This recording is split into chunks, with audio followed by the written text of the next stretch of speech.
సుదీర్ఘంగా జర్నలిజం ఫీల్డ్లో ఉండటం వల్ల, రాజకీయాల్ని దగ్గర నుండి చూస్తూ ఉండటం వల్ల నేను అంచనా వేయడం అన్నటువంటిది 100కి 80% సక్సెస్ఫుల్గానే ఉంటుంది. అనేక సార్లు ప్రస్తావించినటువంటిది. ల్యాండ్ టైటిలింగ్ యాక్ట్ ఎవ్వడు ఎత్తేలేడు, రీసర్వే చేసి తీరతారు. కాకపోతే బొమ్మలు వేయడం తప్పు అని నేనే మొట్టమొదటి ప్రస్తావించింది. బొమ్మలు వేయడం తప్పని ప్రస్తావించిన వాడిని నేనే. అదే సందర్భంలో ఏదైతే సర్వే రాళ్ల మీద బొమ్మలు వేయడం తప్పని చెప్పింది కూడా నేనే. అదే సందర్భంలో ఆ రాళ్లకి రేట్ ఎక్కువ తీసుకోవడం కూడా తప్పని చెప్పింది నేనే. తప్పుని తప్పుగానే మాట్లాడుకోవాలి, ఒప్పుని ఒప్పుగానే మాట్లాడుకోవాలి. ల్యాండ్ టైటిలింగ్ యాక్ట్ అదేదో సరదాగా చేసింది కాదు, కేంద్ర ప్రభుత్వం నిర్దేశించినటువంటిది. రీసర్వే చేసి, అంటే నీ భూమి నీదే, కానీ చట్ట ప్రకారం కోర్టులో లిటిగేషన్ అయితే ఎప్పటికీ పరిష్కారం కాదు. దాని వలన విదేశాల వాళ్ళు ఇక్కడ పెట్టుబడులు పెట్టడానికి వెనకాడుతున్నారు. ఎందుకంటే ఈ దేశంలో 100 ఎకరాల భూమి కొన్నాక ఆ 100 ఎకరాల్లో ఎవడో 1 ఎకరం మూడో, అరెకరం మూడో కోర్టులో పిటిషన్ వేస్తే ఏళ్ల తరబడిగా దశాబ్దాల తరబడి సాగిపోతుంది. ఇక్కడ 100 ఎకరాలు కొన్నటువంటి వాడు ఎటు కాకుండా నిరర్ధక ఆస్తిగా మిగిలిపోతుంది.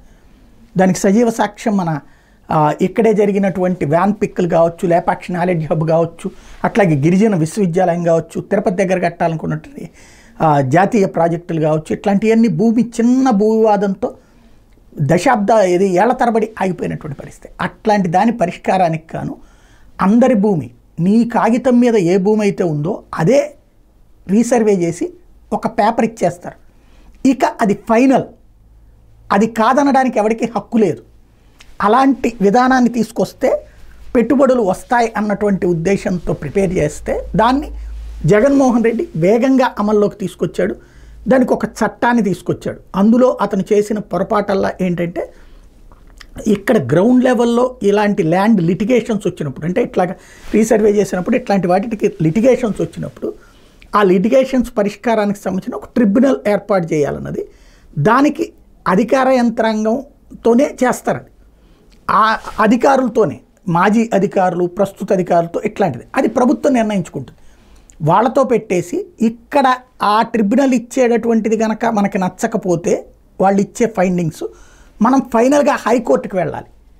ఇది అతను తీసుకొచ్చిన ల్యాండ్ టైటిలింగ్ యాక్ట్. అది దాన్ని మిస్లీడ్ చేశారు. ఏమని అంటే అది లాయర్లకు కోపం వచ్చింది. ఎందుకంటే దాదాపుగా 100కి 80 నుంచి 90 లిటిగేషన్స్ ఉండేది భూ లిటిగేషన్సే, భూ వివాదాలే ఉంటాయి. ఆ భూ వివాదాలే లాయర్లకు ఫుడ్. అట్లాంటి సందర్భంలో ఇది జరిగేటప్పటికి వాళ్ళందరూ వచ్చి చంద్రబాబు గారికి చెప్తే దాన్ని ఆయన టాక్టికల్గా వక్రీకరించి భూములు లాగేసుకోబోతున్నాడు మీదని ప్రచారం చేయడం. నేను అప్పుడు కూడా చెప్పా, అప్పట్లో గాలి లాక్కున్నదే గాలిని అమ్మేసుకుంటున్నారంటూ జయలలిత చెప్పినట్టుగా ఇప్పుడు భూమి లాగేసుకుంటున్నారు అని చెప్తున్నారు. అంతకు మించేం లేదు. ఇది జస్ట్ డైవర్షను, అర్థం కానటువంటి దానికి అర్థమయ్యే భాషలో వక్రీకరించినటువంటిది అన్నది. ఇప్పుడు అదే జరిగింది.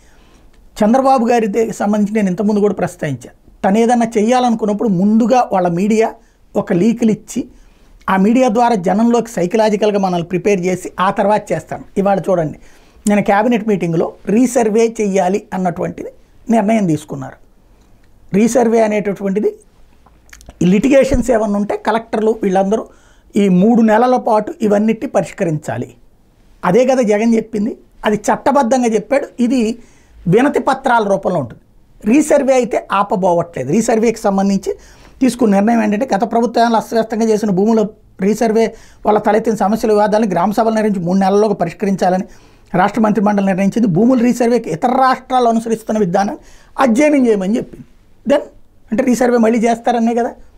రీసర్వే చెయ్యకపోతే పరిశ్రమలు రావు, వ్యాపారస్తులు ఎవడు రాడు.